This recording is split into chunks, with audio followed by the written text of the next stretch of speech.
జీ5 app download చేసుకుని పూర్తి ఎపిసోడ్లని ఉచితంగా చూడండి. ఏంది నేను రమ్మన్నప్పుడు రాకుండా ఇప్పుడు మళ్ళీ మళ్ళీ ఫోన్ చేస్తా ఉండవు? చూడండి శేఖర్ గారు, నాకు మీ మీద ఎలాంటి కోపమూ లేదు. మీ పిలుపు కాదన్నందుకు నన్ను క్షమించండి ప్లీజ్. అయినా మనం ఎప్పటికైనా కలవాల్సిన వాళ్ళమే కదా. మీరు నా భర్త, నేను మీ భార్యని. ఒక్కసారి నా పరిస్థితుల్లో ఉండి నా చెల్లెల గురించి ఆలోచించండి. దాని బాధ అర్థం చేసుకోండి ప్లీజ్.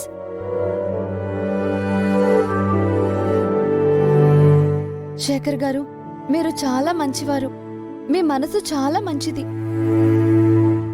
మీరంటే నాకు చాలా గౌరవం, ఎంతో ప్రేమండి. నేను ఎప్పటికీ మీ బుల్లమ్మనేనండి. సరేలే, ఇంతకీ నువ్వు ఫోన్ ఎందుకు చేసినావో చెప్పు. అది నేను తారక్ గారికి, అత్తయ్య గారికి, అమ్మమ్మ గారికి, మీ చెల్లెలికి, అంకుల్కి ఫోన్ చేశాను. ఎవ్వరి ఫోను కలవట్లేదు.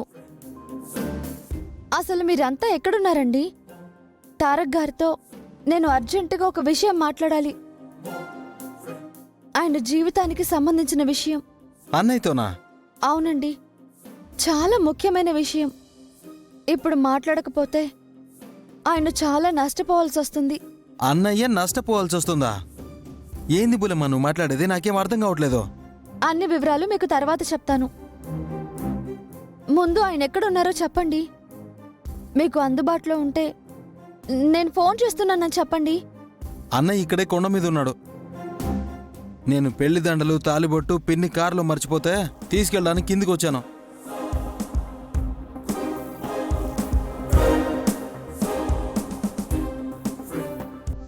ఏంటి పెళ్లి దండలా?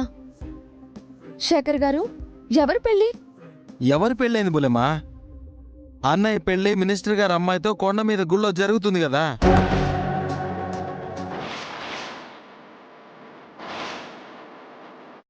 అన్నయ్య ఇప్పుడు పీటల మీద కూసునున్నాడు.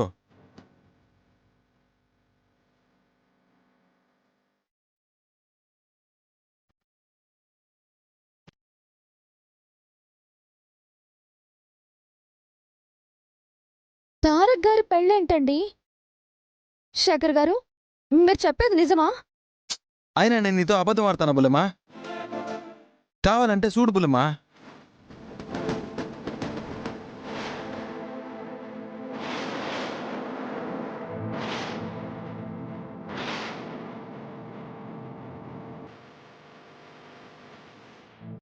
చూసావు కదా, ఇప్పుడు నీకు అర్థమైంది కదా. ఇప్పుడు నేను పోయి దండలు ఇవ్వాలి. నా కోసం అక్కడ అందరూ ఎదురు చూస్తున్నారు. నేను మళ్ళీ మాట్లాడతానులే. ఫోన్ పెట్టే.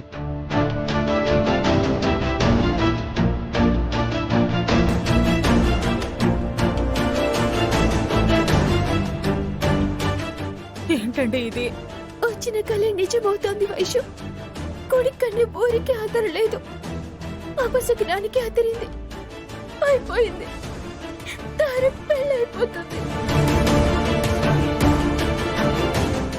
జీ5 యాప్ డౌన్లోడ్ చేసి అన్ని ఎపిసోడ్స్ పూర్తి ఉచితంగా చూడండి.